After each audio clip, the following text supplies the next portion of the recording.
Hey there guys and gals, welcome back to Back Pocket Game Reviews, and today we're going to talk about Dr. Disrespect getting banned from Twitch and from E3. I know that's shocking. You pull off both just in one simple incident. So, I want to start this off by stating I'm not a fan of Dr. Disrespect, and well, never really have been a fan of Dr. Disrespect. It's very interesting because it's a dude who pretty much streams online as a persona. If you haven't seen him, he kind of looks like he's out of the movie Hot Fuzz and wears this weird wig.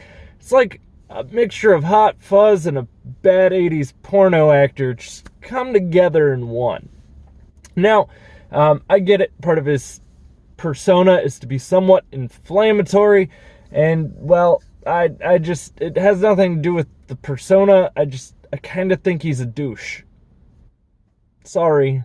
A lot of it actually stemmed from why I dislike him is when, well, he decided to do the video coming forward talking about how he cheated on his wife, and a lot of it is this, like, as a streamer, I get it.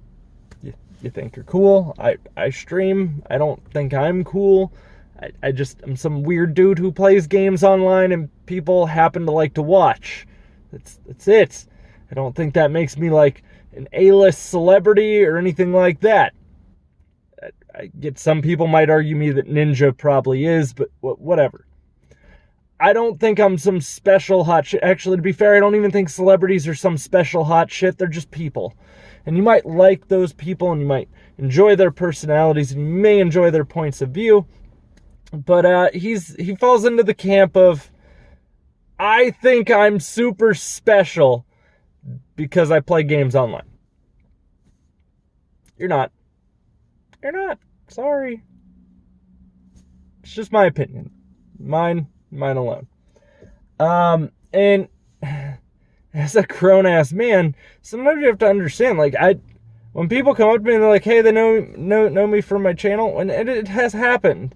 I'm not that person who's like, oh, yeah. I'm more like, you fucking saw my videos? I'm so sorry.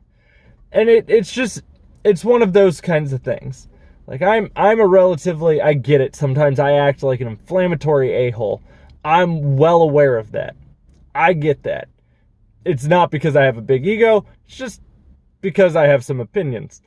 But, with that also being said, he comes off as one of those people that thinks he's like the coolest thing since sliced bread, or since they brought back the Twinkie. And, well, why did he get banned from Twitch and E3? Well, he decided at E3 he was going to do his first ever in real life stream. And, well, his first ever in real life stream involved him walking into several bathrooms and still recording his live stream.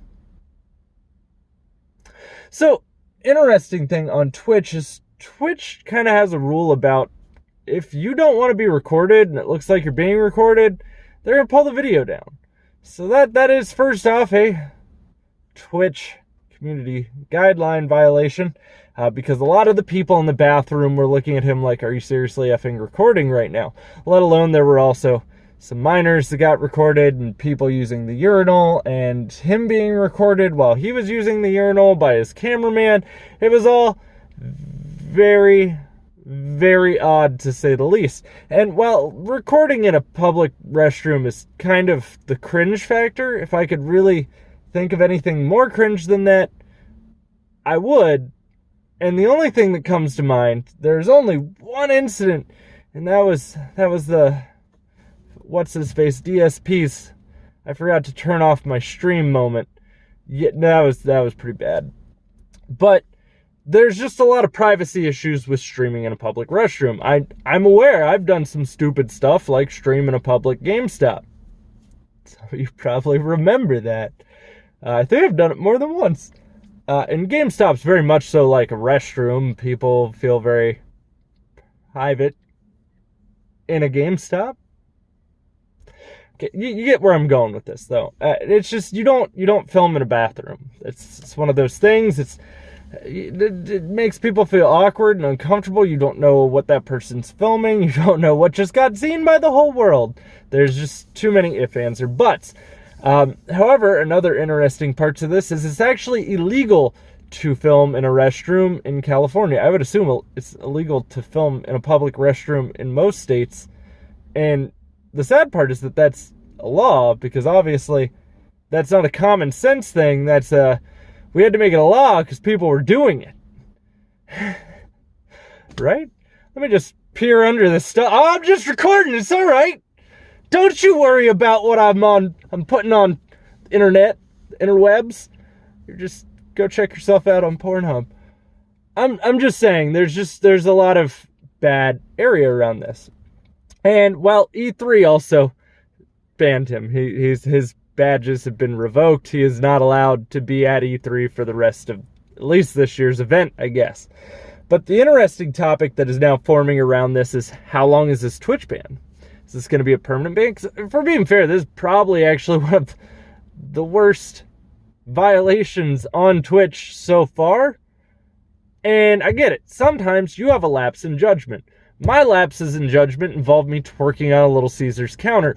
Yours involve you filming everyone inside of a public restroom. Why?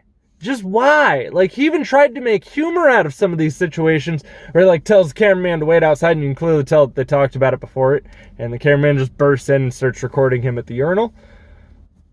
What? I'm all for comedy. I laugh at the dumbest things. You could have pulled a fart joke. Literally, you could have farted on stream, and I would have found it the funniest thing in the world. This is kind of weird, but a lot of people are speculating this is only going to be a temporary ban, and a lot of people are very pissed about that. And the reason why people are saying it's going to be a temporary ban is because, well, Dr. Disrespect is one of the largest streamers on Twitch. So, how willing to ban one of the largest streamers do you think Twitch is going to be? No matter how bad the issue is. It's just sort of like YouTube and the Jake Paul and Suicide Forest situation. People that tend to obviously be larger and more popular get away with more than people with a smaller audience.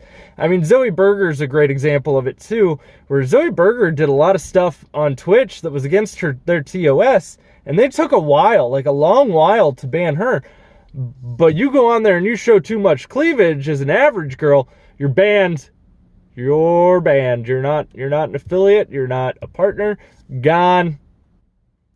And the double standard is something that a lot of people really dislike. Happens a lot with movie stars. The Jussie Smollett situation comes to mind very quickly, where you kind of don't see any jail time and just don't do it again. That was a really bad crime, but don't you do it again.